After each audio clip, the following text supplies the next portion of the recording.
రేవంత్ రెడ్డితో Britain high commissioner భేటీ, తెలంగాణ విద్యార్థులకు UK scholarship కు అంగీకారం.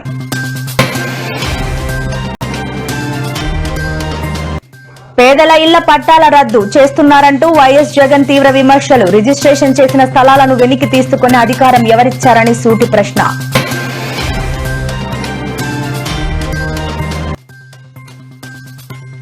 బీఆర్ఎస్ కు సవాల్ చేసిన మంత్రి పుల్లెటి, జూబ్లీ హిల్స్ ఉప ఎన్నికల్లో సత్తా చూపాలని పిలుపు.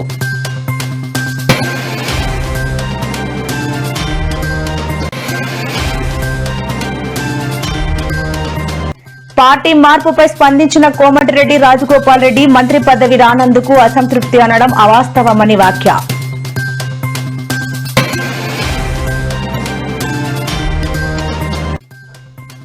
ఆధారాలతో ఓట్ల దొంగతనం గుట్టురట్టు చేసిన రాహుల్, ఇది ఆరంభం మాత్రమే, త్వరలో హైడ్రోజన్ బాంబ్ పేలుస్తానని వెల్లడి.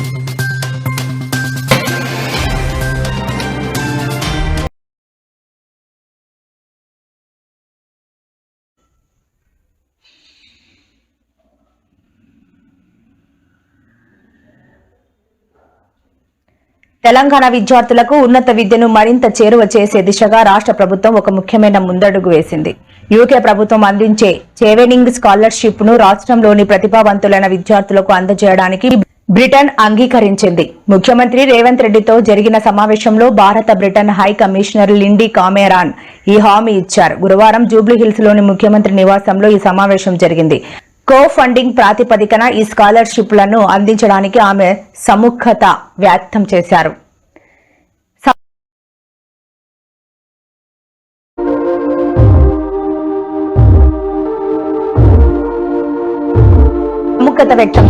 రాష్ట్రంలోని ప్రభుత్వ ఉపాధ్యాయులు, ప్రొఫెసర్ల నైపుణ్యాలను మెరుగుపరచడానికి ప్రత్యేక శిక్షణ కార్యక్రమాలను ఏర్పాటు చేయాలని ముఖ్యమంత్రి కోరారు.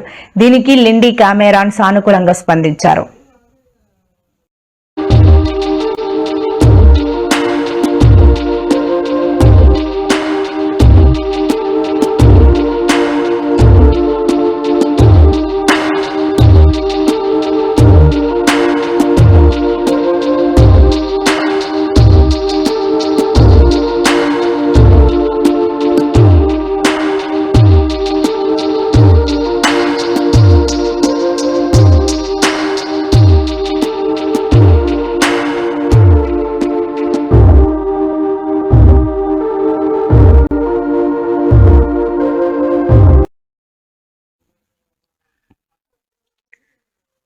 ప్రభుత్వం పేదలపై కక్ష సాధింపు చర్యలకు పాల్పడుతోందని, గతంలో తాము పంపిణీ చేసిన ఇళ్ల స్థలాల పట్టాలను రద్దు చేస్తోందని వైసీపీ అధినేత మాజీ ముఖ్యమంత్రి జగన్ తీవ్రస్థాయిలో దుయ్యబట్టారు.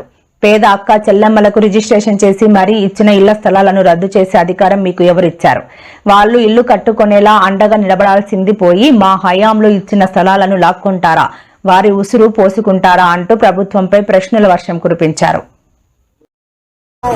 చేసిన మా రాజన్న కొడుకుర జగను, ఏ కష్టం రావద్దని పేద గుండెకు ప్రతి పథకం పంపిండుర గడప గడపకు, పులి కడుపులో పులి పుట్టినట్టే పుట్టిండురా. జెండలు జత కట్టడమే మీ ఎజెండా, జనగుండల గుడి కట్టడమే జగను ఎజెండా. 175 నియోజకవర్గాలలో నేటి నుంచి 15 రోజుల పాటు ఇళ్ల పండుగ జరగబోతుంది అని చెప్పి సగర్వంగా ఈ రోజు మీ బిడ్డలా చెప్తా ఉన్నాను. గౌరవ రాష్ట్ర ముఖ్యమంత్రి వర్యులు మనమంతా చూస్తూ ఉన్నాం, అభివందనం చేస్తూ పంచుకుంటూ అన్ని అడిగి తెలుసుకుంటూ ఉన్నారు రాష్ట్ర ముఖ్యమంత్రి వర్యులు వైఎస్ జగన్మోహన్ రెడ్డి గారు. రాష్ట్రంలో ఇల్లు లేని పేదవారెవరు ఉండకూడదు అన్న లక్ష్యంతో రాష్ట్ర ముఖ్యమంత్రి ప్రజలందరూ బాగుంటే కదా, రాష్ట్రం బాగుంటేనే కదా.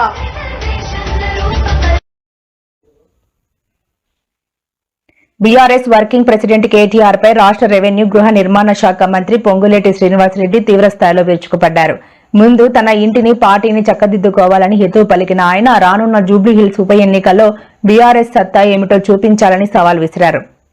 నీకు విజన్ ఉందా, మీ నాన్నకు ఉందా అన్నది తెలుసుకో. 3.5 తర్వాత జరిగే ఎన్నికల నాటికి నువ్వు అమెరికాలో ఉంటావో ఇండియాలో ఉంటావో కూడా ప్రజలకు సందేహంగా ఉంది అంటూ ఘాటు వ్యాఖ్యలు చేశారు.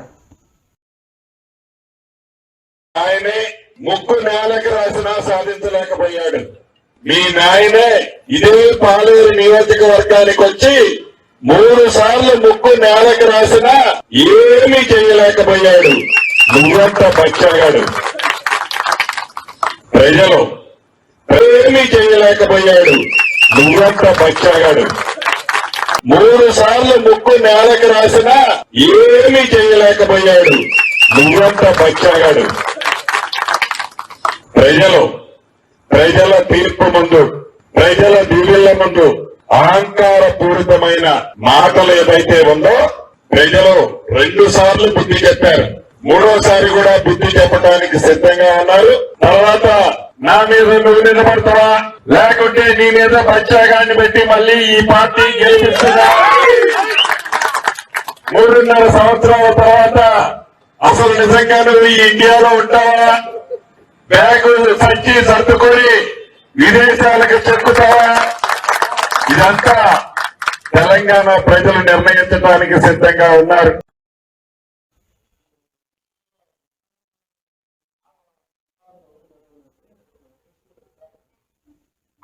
ప్రజలకు లాభదాయకరమైన సంస్కరణలు కేంద్రం తీసుకొచ్చిందని డిప్యూటీ సీఎం పవన్ కళ్యాణ్ అన్నారు. అసెంబ్లీ సమావేశాల్లో ఆయన మాట్లాడుతూ అల్పాదాయ వర్గాలను జీఎస్టీ తగ్గింపు ఎంతో ప్రయోజనకరమన్నారు. సామాన్యులు వినియోగించే ఉత్పత్తుల ధరలు తగ్గుతున్నాయని తెలిపారు. ప్రజారోగ్య సంరక్షణకు మోడీ చేపట్టిన జీఎస్టీ సంస్కరణలు ఉపయోగపడతాయన్నారు.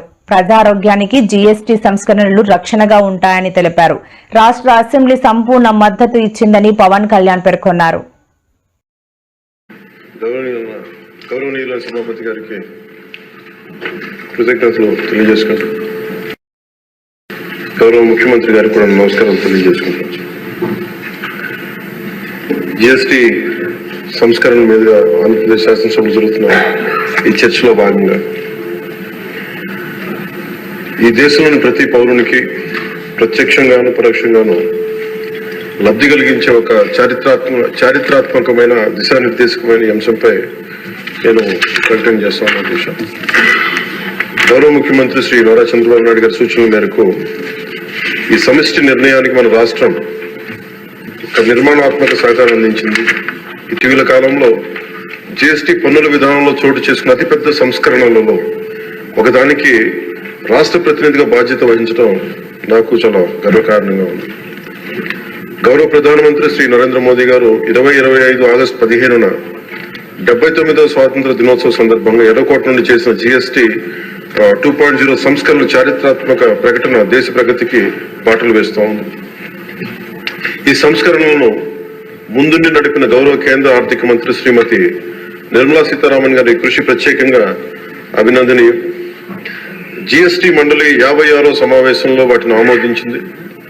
గౌరవ ముఖ్యమంత్రి శ్రీ నారా చంద్రబాబు నాయుడు గారి రాష్ట్ర ఆదాయాలకు ప్రత్యేకించి అనేక సందర్భాల్లో ముఖ్యంగా జిఎస్టీ వచ్చిన తర్వాత గౌరవ ముఖ్యమంత్రి గారు సందర్భంలో అన్న మాటలు రాష్ట్ర ఆదాయాలకి నష్టం కలుగుతున్నప్పటికీ కూడా సామాన్యుల ప్రయోజనాల కోసం విధానాన్ని మనం బలంగా సమర్థించాలని చెప్పి ఈరోజు వారు కూడా దీన్ని బలంగా సమర్థించారు. అధ్యక్షుడు, ఎందుకంటే మనకి ఆర్థిక ఆటుపోట్లని చూస్తూ కూడా వచ్చే ఆదాయం తగ్గిపోతున్న జిఎస్టీ సంస్కరణల వల్ల, కానీ దాన్ని ఇంకొకలాగా దాన్ని ఎలా పూడ్చుకోవాలని తెలిసి ఆయన ముందుండి దీన్ని మద్దతు తెలిపినందుకు వారికి నా కృతజ్ఞతలు తెలియజేస్తున్నాను.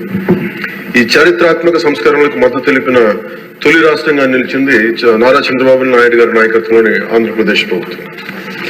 జిఎస్టీ పన్నుల విధానాన్ని సులభతరం చేయడం ద్వారా సాధారణ ప్రజలకు ప్రత్యక్ష లాభాన్ని చేకూర్చి వ్యాపారులపై పన్నుల భారాన్ని తగ్గించి పన్ను వ్యవస్థలో పారదర్శకతను పెంచుతోంది. ఈ చారిత్రాత్మక సంస్కరణ పన్నుల విధానాన్ని సులభతరం చేసి వ్యాపార పరిశ్రమల అభివృద్ధికి సహకరిస్తుంది. ప్రజల పొదుపును పెంచి కొనుగోలు శక్తిని పెంపొందించడానికి, కొత్త పెట్టుబడులను ఆకర్షించి దేశాన్ని స్థిరమైన వృద్ధి మార్గంలో నిలపడానికి దోహదపడుతుంది.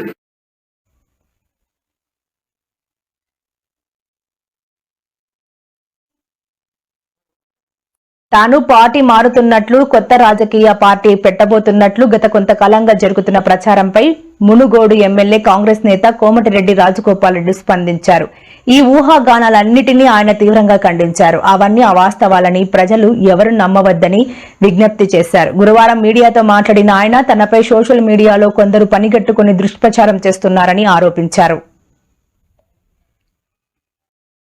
రాలేదని దిగజారి ప్రవర్తించేది లేదు. పదవుల కోసం, ప్రజల కోసం, ప్రాంతం కోసం ఎంత దూరమైనా చేస్తాం, ఎంత త్యాగమైనా చేస్తాం, ఎంత పోరాటమైనా చేస్తాం. తెలంగాణ సమాజానికి అండగా ఉండాలి, బడుగు బలహీన వర్గాలకు అండగా ఉండాలి, పేద ప్రజలకు అండగా ఉండాలనే లక్ష్యంతో రాజకీయాల్లో ఉన్న నాటువంటి వ్యక్తిని కొంతమంది వ్యక్తులు మంత్రి పదవి రాలేదని అందుకనే మాట్లాడుతున్నారని చెప్పేసి అంటున్నారు. నాయకులు అధిష్టానం హామీ మేరకు నేను మళ్ళీ కాంగ్రెస్ పార్టీలోకి వచ్చి పోరాటం చేస్తున్నా. నిజంగా అది అధిష్టానం తీసుకున్న నిర్ణయం. అధిష్టానం పిలుపు మేరకే నేను మళ్ళీ కాంగ్రెస్లోకి వచ్చిన. అధిష్టానం తరపున సునీల్ కనుగోలు, బట్టి విక్రమార్క గారు, మహేష్ కుమార్ గౌడ్ గారు, ప్రస్తుత పిసిసి ప్రెసిడెంట్, ఆ రోజు ఇన్ఛార్జ్ జనరల్ మాణిక్రావు ఠాక్రే గారు అధిష్టానం తరపున హామీ ఇచ్చి తీసుకొచ్చిండ్రు. అదే ఆ విషయం నాకు తెలియదు. అప్పుడు మాట ఇచ్చిన సంగతి మామూలుగా మాట ఇయ్యారు కదా. నేను ఇప్పుడు వాళ్ళు మాట ఇస్తే సంతోషమే, ఇస్తే సంతోషపడతాం. కానీ కేంద్రంలో అల్టిమేట్గా హైకమాండ్ సీఎం గారు కూర్చొని నిర్ణయించే అంశాన్ని నన్ను అడగడం కూడా మీరు తప్పు. అదే నిరుద్యోగులు కాంగ్రెస్ పార్టీ వచ్చిన తర్వాత 2 లక్షల ఉద్యోగాలు వస్తాయని చెప్పి గ్రూప్ 1, గ్రూప్ 2 అన్ని రకాల పరీక్షలు కూడా కాంపిటేటివ్ ఎగ్జామ్స్ పారదర్శకంగా పెట్టి మాకు న్యాయం జరుగుతుందని భావించింది. కాంగ్రెస్ ప్రభుత్వం వచ్చిన తర్వాత అనుకున్న స్థాయిలో 2 లక్షల ఉద్యోగాలు ఇవ్వకపోయినా సరే 50,000 ఉద్యోగాలు ఇచ్చింది. కానీ ఈరోజు మిగతా దాదాపు 30 లక్షల మంది నిరుద్యోగ యువత ఈ తెలంగాణ రాష్ట్రంలో మిగతా 150,000 కూడా ఉద్యోగాలు కూడా భర్తీ చేయాలని డిమాండ్ చేస్తున్నారు.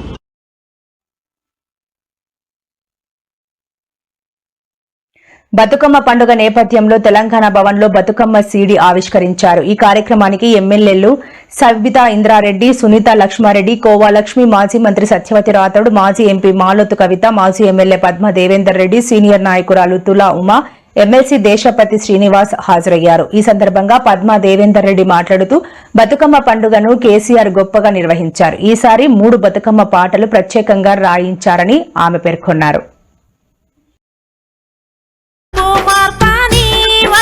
మనలను ముంచిందే వలలో 2500 వలలో ఇయ్యాలేదమ్మో వలలో 2500 వలలో ఇయ్యాలేదమ్మో వలలో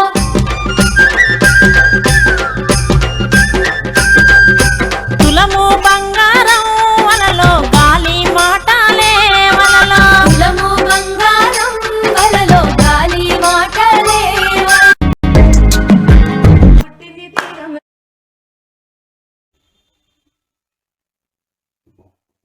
శాసన మండలిలో కూటమి ప్రభుత్వం బాధ్యతారాహిత్యంగా వ్యవహరించింది. ప్రజల సమస్యలపై విపక్ష వైఎస్ఆర్సీపీ సంబంధించిన ఏ ప్రశ్నకు సూటిగా సమాధానం చెప్పలేక తడబడింది. చివరకు తిరుపతి, సింహాచలం దుర్ఘటనలపై సంబంధిత మంత్రి ఆనం రామనారాయణ రెడ్డి బాధ్యతారాహిత్య సమాధానాలు ఇచ్చారు. దీంతో నిరసనగా వైఎస్ఆర్సీపీ సభ్యులు శాసన మండలి నుంచి వాకౌట్ చేశారు.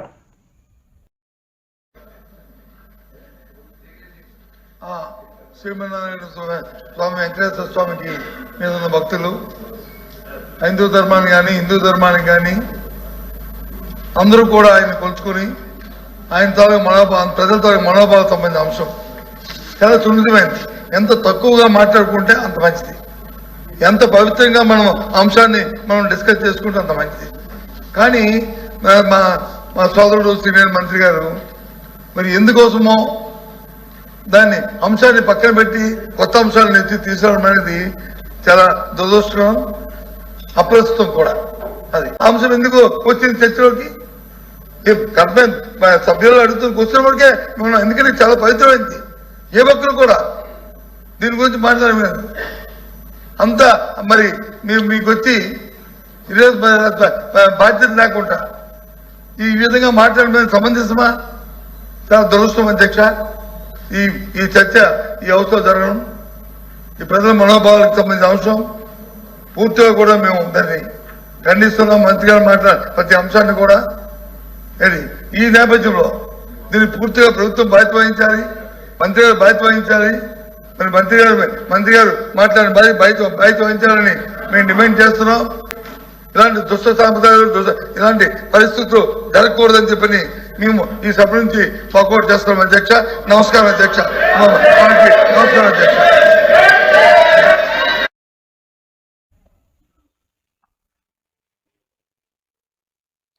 వైఎస్ఆర్సీపీ అధినేత వైఎస్ జగన్మోహన్ రెడ్డి అధ్యక్షతన ఆ పార్టీ శాసనసభాపక్ష సమావేశం కొనసాగుతోంది. పార్టీ కేంద్ర కార్యాలయంలో ఎమ్మెల్యేలు, ఎమ్మెల్సీలతో వైఎస్ జగన్ భేటీ అయ్యారు. వైఎస్ జగన్ మాట్లాడుతూ అసెంబ్లీలో ప్రజల గొంతు వినాలని కూటమికి లేదని మండిపడ్డారు. కొంతమంది టీడీపీ వాళ్లను లాగేసి చంద్రబాబుకు ప్రతిపక్షం ఇవ్వకుండా చేయాలని చాలా మంది సలహా ఇచ్చారు. కానీ మేం అలా చేయలేదు. వారి అభిప్రాయాలు విన్నాం. ఇప్పుడు అలాంటి పరిస్థితి లేదు. ఎవరి గొంతు విప్పుకూడదనేది వారి అభిప్రాయం అంటూ వైఎస్ జగన్ ఆగ్రహం వ్యక్తం చేశారు.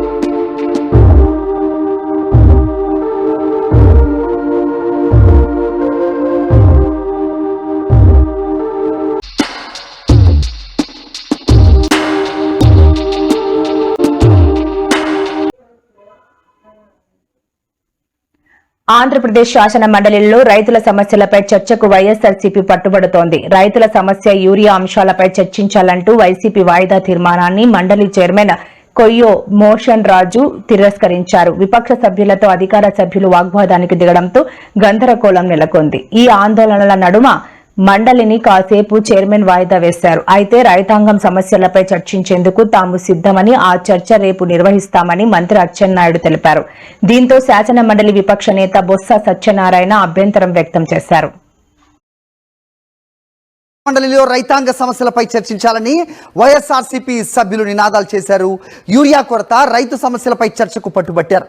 ప్రభుత్వం సిద్ధంగా ఉన్నప్పుడు ఇవాళ చర్చించవచ్చు కదా అని ప్రశ్నించారు బొత్స. రేపటికి వాయిదా వేయాల్సిన అవసరం ఏముందని నిలదీశారు. రైతాంగం తరపున వైఎస్ఆర్సీపీ ప్రశ్నిస్తోందని అన్నారు. గత 5 ఏళ్లలో ఎప్పుడైనా రైతులు ఆందోళన చేశారా అని కూటమి ప్రభుత్వాన్ని నిలదీశారు బొత్స సత్యనారాయణ. ఇంపార్టెంట్ ఇష్యూ అధ్యక్షుడి. ప్రత్యేకమైన పరిస్థితుల్లో మంత్రి గారు ఇప్పుడు మేము తయారుగా ఉంది, ప్రభుత్వం తయారుగా ఉన్నప్పుడు ఇప్పుడు చర్చించవచ్చు కదా. బిజినెస్ అంతా పోస్ట్పోన్ చేసి ఈరోజు చర్చ అధ్యక్ష. ఎందుకు మళ్ళీ దానికి రేపు ఇల్లుండు అవతలాడు ఎందుకు అధ్యక్ష? రాష్ట్రంలో రైతాంగం అంతా కూడా ఎదురు చూస్తున్నారు. మాకు యూరియా కావాలి, పంట పండాలి, 10 కాలాల పాటు చల్లగా ఉండాలి అని కోరుకుంటున్నారు. అందుకే మేము అడుగుతున్నాం తప్ప మాకేమీ ప్రత్యేకమైన ఇది కాదు. రైతాంగం తరఫున పార్టీగా అందుకు మేము మంత్రి గారు కూడా కాదు అధ్యక్ష. మంత్రి గారు చెప్పారు కదా, మేము తయారుగా ఉన్నాము, ప్రభుత్వం తయారుగా ఉందని ఆయన నోడుతుందని చెప్పారు కదా. మా అడుగుతాం అధ్యక్ష. చెప్పండి అధ్యక్ష మంత్రి గారు. మా సబ్మిషన్ ఏంటంటే రైతాంగం తరఫున ఇంత మా అచ్చెన్నాయుడు గారు మంత్రి గారు వచ్చి మరి సుదీర్ఘమైన అంశాలు చెప్తారు కదా, అదే చెప్పనండి. చర్చలో అదే చెప్పనండి. మరి ఇంకేందుకు చర్చలో చెప్పనండి. మళ్ళీ రేపటి వరకు ఎందుకు వాయిదా? దేనికి వాయిదా అవసరం ఏంటి? రాజకీయ ఉద్దేశం కాదు అధ్యక్ష. గత 5 సంవత్సరాలు చెప్పారు కదా, గత 5 సంవత్సరాలు ఎక్కడనే ధర్నాలు జరిగాయి అధ్యక్ష.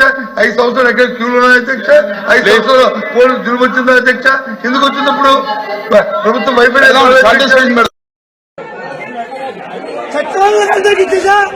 ఈ రైతులు డిమాండ్ చేస్తారా? ఈ రైతులు డిమాండ్ చేస్తారా?